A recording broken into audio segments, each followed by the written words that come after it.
Lors d'une visite à la Maison Blanche le 23 septembre 1998, Nelson Mandela disait « La plus grande gloire n'est pas de ne jamais tomber, mais de se relever à chaque chute ». Ainsi vous allez comprendre à travers cette vidéo comment une citation exprimée il y a 27 ans prend aujourd'hui tout son sens. Et si vous ne suivez le tennis de table que de loin, alors vous le résumerez principalement à travers les frères Lebrun ou encore Simon Gauzy. Et aujourd'hui, l'Hexagone compte 10 Français dans le top 100 mondial, et je vais m'intéresser tout particulièrement à l'un d'entre eux qui selon moi a un parcours atypique mais est extrêmement inspirant. Puisque pendant que toutes les têtes étaient rivées sur la Coupe du Monde, un de nos Français a réalisé dans l'ombre une très grande performance. Il s'agit de Joey Siegfried, récent double titré à Düsseldorf et Parme.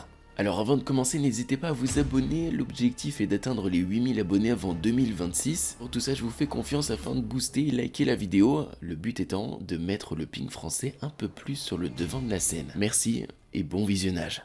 Joey, né le 12 octobre 1998 en Alsace, d'ailleurs quelques jours après la citation de Mandela, il commence le tennis de table à ses 7 ans au club de Schiltigheim, proche de Strasbourg. 2 ans plus tard, il est rapidement repéré comme étant un jeune talent et intègre donc le pôle espoir Alsace. Et à cette période, le tennis de table prend une toute autre tournure, il est encore jeune et s'entraîne jusqu'à 15 heures par semaine. Ainsi, dès ses 10 ans, il devient champion de France Benjamin et on le considère déjà comme l'un des meilleurs pongistes français de sa génération. Il fait ses preuves et se démarque rapidement. Il remporte par exemple l'Open international cadet du Portugal en 2011. Preuve que les soupçons concernant son talent étaient fondés. Et à ses 14 ans, fait assez exceptionnel, il quittera l'Alsace pour la Lorraine afin de rejoindre l'équipe professionnelle du Metz TT. Et qui dit professionnel, dit salaire. À 14 ans, oui.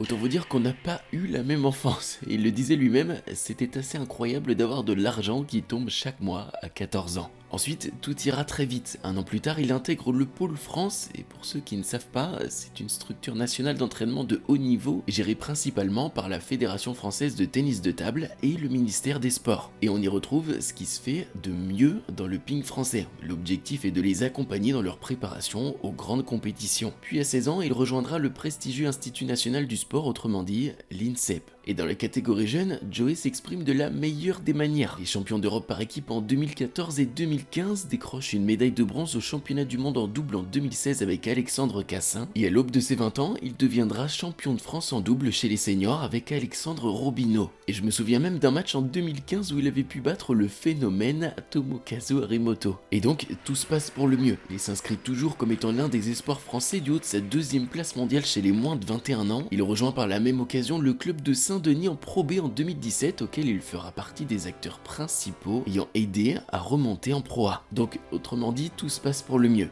Et alors que ses ambitions sont grandissantes, à même pourquoi pas rêver d'une place aux Jeux Olympiques au sein de l'équipe de France, tout s'écroule.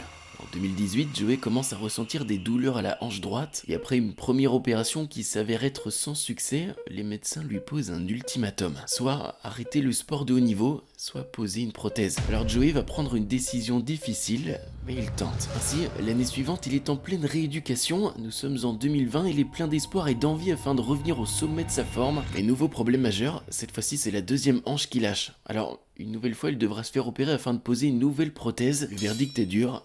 Très dur.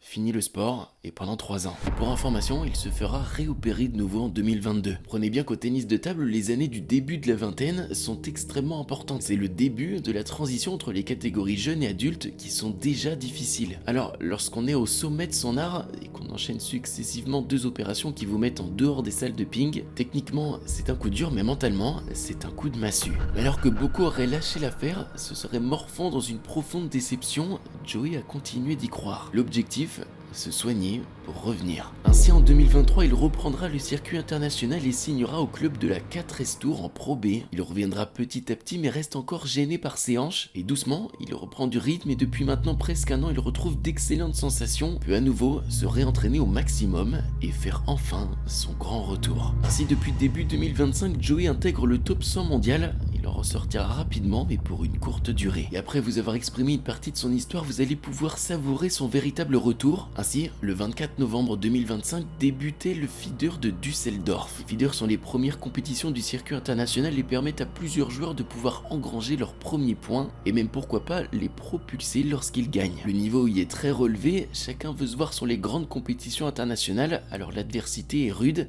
Et seul le meilleur mentalement et techniquement s'impose. Au début de la compétition, Joey part tête de série numéro 17, il s'affiche à la 138e place mondiale et est considéré comme un outsider. Ainsi, de par son rang, il entame le tournoi dans le tableau principal. Son premier adversaire n'est autre que l'Espagnol Juan Pérez, 160e mondial. Pour ceux qui ne le connaissent pas, sachez que son classement mondial n'est pas véritablement révélateur de son niveau, puisqu'il a par exemple battu récemment Joao Geraldo ou encore Simon Gauzy. Donc, à s'en méfier, mais Joey va lui rapidement faire la différence de par sa puissance. Il emportera 3 manches à une bonne entrée en la matière pour notre Français. Et sur les 2 matchs suivants, il va se frayer un chemin en remportant ses 2 rencontres 3 manches à 0, dont une symbolique sur le Coréen Cho Seung-min, 3e tête de série. Et c'est donc le premier match référence qui met Joey dans une position d'outsider extrêmement dangereux. Ainsi, il accède au quart de finale, un match malheureusement contre un autre Français en vogue en ce moment, Léo de Nodrest. Les deux se connaissent, s'entraînent ensemble depuis tout petit, et cette fois-ci, c'est Joey qui s'impose sur le score de 3 manches à 1. Nous sommes donc déjà au dernier carré du feeder, et désormais les regards des 4 joueurs restants se dirigent vers le titre. Joey va devoir affronter le Belge tête de série numéro 2, Adrien Rassenfoss, et alors que le Belge était très largement favori, Joey survole le match et remporte à nouveau 3 manches à 0. Et là, on commence à se demander qui est cet outsider,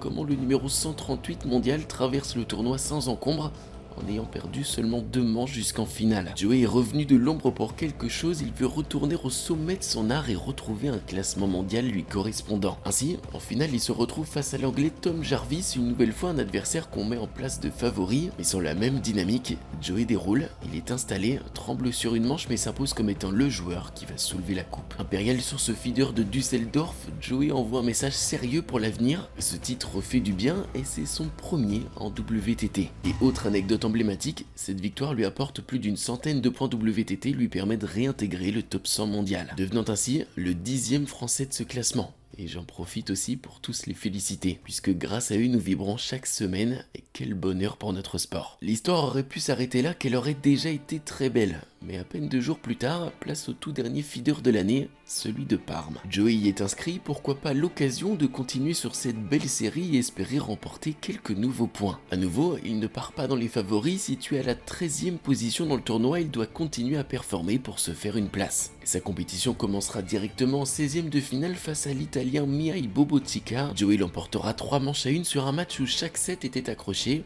Et une nouvelle fois, les 2 tours suivants, il ne fera qu'une formalité de ces matchs en les emportant 3 manches à 0 face à notamment Gionis, le doyen et défenseur grec, puis Lubomir Pistej. Ainsi, il se retrouve propulsé en demi-finale, laissant derrière lui le sentiment qu'une nouvelle fois il est au-dessus. Il a du temps à rattraper et se dévoile sous un excellent niveau. Le premier gros test sera donc sur l'Indien Ahmed Desai, tête de série numéro 2, et malgré une première manche concédée qui aurait dû faire douter Joey, le Français remportera les 3 suivantes. Et alors enfin, quelques jours après son premier sacre, Joey Siegfried se retrouve une nouvelle fois en finale d'un feeder. Il est face à Marcos Freitas, ancien joueur du top 10 mondial. Le Portugais est lui aussi en quête de retrouver un meilleur classement mondial. Il reste régulier et extrêmement difficile à battre. Et Joey est imbattable. C'est son moment, l'occasion de réaliser un doublé historique pour lui est trop belle.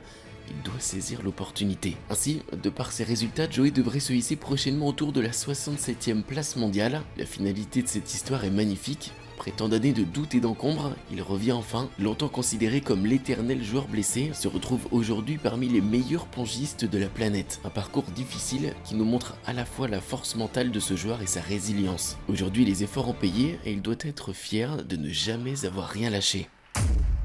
Ainsi, la vidéo touche à sa fin, j'espère qu'elle vous en aura appris un peu plus sur Joey. Et si vous êtes encore là dans la vidéo, n'hésitez pas à me dire doublé dans les commentaires, comme ça je saurai que vous êtes resté jusqu'au bout. Vous pouvez également aller suivre Joey Siegfried sur Instagram, je pense que ça lui fera plaisir. Et donc merci encore et à très bientôt.